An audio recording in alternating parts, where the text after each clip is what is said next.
معزز جوانوں سنو، تم نے چہرے پر داڑھی نہیں رکھی، تم نے سر پر ٹوپیاں نہیں رکھی، جب تمہاری عادت ہوگی ایسی محفلوں میں آنے کی کہ بس ایسے ہی چلے گئے، تو پھر کل وہ وقت آئے گا کہ ایسے ہی تم مسجد میں جاؤ گے، ایسے ہی تم نکاح کی محفلوں میں جاؤ گے۔ بتاؤ اگر تم اس طریقے کی محفلوں میں اہتمام نہیں کرو گے تو دن بدن جس چیز کو ہمیں اپنانا چاہیے ان چیزوں کو ہم روزانہ چھوڑتے چلے جائیں گے۔ آئیے ایک واقعہ سن لیجئے، آقا علیہ الصلوۃ والسلام کی بارگاہ میں کدو شریف کھانا، جسے ہم لوگ کدو بولتے ہیں، کدو کھانا یہ کیا ہے؟ سنت ہے۔ آقا علیہ الصلوۃ والسلام بڑی رغبت سے کھایا کرتے تھے۔ اگر گوشت کی ہانڈی ہو اور اس میں اگر کدو شریف ہو تو آقا علیہ الصلوۃ والسلام گوشت کو چھوڑ کر کدو شریف کے جو ہے وہ حصے کو اور پھاک کو کھانے کی جو ہے چاہت کرتے تھے اور ڈھونڈ ڈھونڈ کر کھایا کرتے تھے۔ یہ چیز صحابہ میں منتقل ہو گئی۔ ایک مرتبہ کا واقعہ ہے، چند صحابہ کرام بیٹھے ہوئے تھے کھانے کے لیے، وہاں پہ کدو شریف لایا گیا۔ کدو شریف سارے صحابہ کرام میں بات چل رہی ہے۔ صحابہ کرام 2-4 صحابہ تھے جو کھانا کھا رہے تھے، کدو شریف وہ کھا رہے تھے۔ انہی میں سے ایک صحابی رسول نے کہا مجھے کدو بہت پسند ہے، اس لیے کہ نبی پاک علیہ الصلوۃ والسلام کو بہت پسند تھا۔ اسی میں ایک صحابی رسول کا بیٹا جو اسی جگہ دسترخوان پر کھانا کھا رہا تھا، اس نے صرف اتنا ہی تو کہا تھا مجھے کدو پسند نہیں ہے۔ اس صحابی رسول نے بس کھڑا ہو کر تلوار نکالی، اس کی گردن مار دی اور اس پر کہا جس چیز کو میرے آقا علیہ الصلوۃ والسلام پسند فرمائے، اس چیز کو اگر میری اولاد ناپسند کرے، اس اولاد کو دنیا میں رہنے کا کوئی حق نہیں ہے۔ ذرا سوچنے کی بات ہے، یہ کدو کھانا ہمارے لیے کوئی واجب نہیں ہے، فرض نہیں ہے۔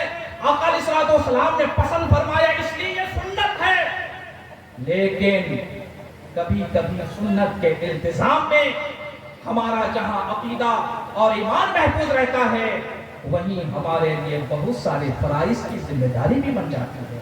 اس لیے میرے معزز سامعین، اپنے بال بچوں کو پڑھائیے لکھائیے۔ جب ایسی محفلوں میں آئیں تو بچوں کے سروں پہ، جوانوں کے سروں پہ ٹوپیاں ہونی چاہیے، باوضو ہو کر آئیں ایک دم دل سے۔ جب باوضو ہو کر نہیں آتے تو وہی ہوتا، تھوڑا سا آئے، سنے، بھاگے، چلے، ادھر ادھر ہو گیا۔ لیکن جب آپ نماز پڑھ کے، عشاء کی نماز پڑھ کے باوضو ہو کر یہاں پر آئیں گے تو دل سے سننے کی طبیعت جو ہے لگے گی اور دل سے سننے کی عادت بنے گی، اور اس سے جو ہے آپ جب یہاں پہ سیکھ لیں گے تو پھر مسجد جب جائیں گے تو وہاں ادب کے ساتھ جائیں گے، سنت بھی پڑھیں گے، سر پر بھی ٹوپی ہوگی، امام صاحب جو سکھائیں گے وہ سیکھنے کی بھی کوشش کریں گے۔ اور اسی طریقے سے جب نکاح کی محفل، ابھی دیکھیں نکاح کی محفل، ایک تو دیوبندیوں کے ہاں، وہابیوں کے ہاں اسٹیج پر ہی من من من من من من جو ہے وہ اسی کو بولیے من من من من جو ہے پڑھ دیا، ہو گیا نکاح۔ ہم لوگوں کے ہاں حضرت لوگ جب جاتے ہیں تو ایک دم کھڑے ہو کر تھوڑا سا بیان کرتے ہیں، پھر خطبہ پڑھتے ہیں کھڑے ہو کر، اور پھر جو ہے لگتا ہے کہ نکاح ہو رہا ہے۔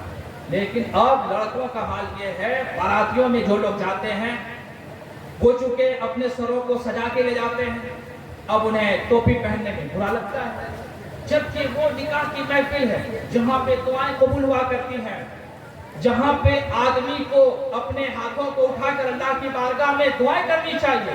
اب چونکہ ٹوپی ہے نہیں تو دعا کرنے کا من بھی نہیں کرتا ہے، جب علماء کرام بتاتے ہیں تو بھاگ جاتے ہیں۔ تو میں آپ سے یہ عرض کرنا چاہتا ہوں، چھوٹی چھوٹی چیزوں کو اہمیت دیجیے، مستحبات کو بھی اپنائیے، سنت کو بھی اپنائیے، واجبات کو بھی اپنائیے۔ ان سب کو اپنانے سے فرائض کی حفاظت ہو جایا کرتی ہے، اس لیے آپ لوگ اس پر عمل کریں گے۔ علم دین سیکھنا ہمارے اوپر فرض ہے۔ دنیاوی جو علوم ہے وہ ان کو علوم کا تعلق ہنر سے ہے، علم سے نہیں ہے، اور علم دین سیکھنا ہمارے لیے فرض ہے، ہنر کا علم سیکھنا فرض نہیں ہے۔ بادشاہ وقت نے ہنر کے مالک کو سزا دی تھی اس لیے کہ اس کے پاس جو ہے علم دین نہیں تھا۔ تو آپ کو بھی اس بات کا خیال رکھنا چاہیے کہ ہم اگر اپنے بچے کو علم دین نہیں دیں گے اور ہم اگر مر گئے، ہمارا بچہ اگر اسی طریقے کا کمال حاصل کر لیا اور اس کا بچہ خدا کرے اگر علم دین سے آراستہ ہو گیا تو وہ یہ بول سکتا ہے کہ میرے باپ نے میرا حق تو ادا کیا، لیکن میرے باپ کے باپ نے میرے باپ کا حق ادا نہیں کیا۔ اس لیے آپ لوگ علم دین بچوں میں سکھائیں، اور بہت مشکل کام نہیں ہے یہ، تو آپ چاہیں گھر میں سکھا دیں بات ختم ہے، مدرسے سے سکھا دیں بات ختم ہے۔ اگر جیسے ابھی حضرت نے اپنے بچوں کو اسکول سے روک لیا، کہا 2 سال ہم کو علم دین سکھانا ہے، اس کے بعد پھر اسکول بھیجیں گے، بہت اچھی بات۔ تو ایسے لوگوں سے فکر لیا کیجیے، سیکھیے اور زندگی کو بہتر بنانے کی کوشش کیجیے۔ سب لوگ دل سے اپنا استغفر اللہ ربی من کل ذنب واتوب الیہ وما علینا الا البلاغ۔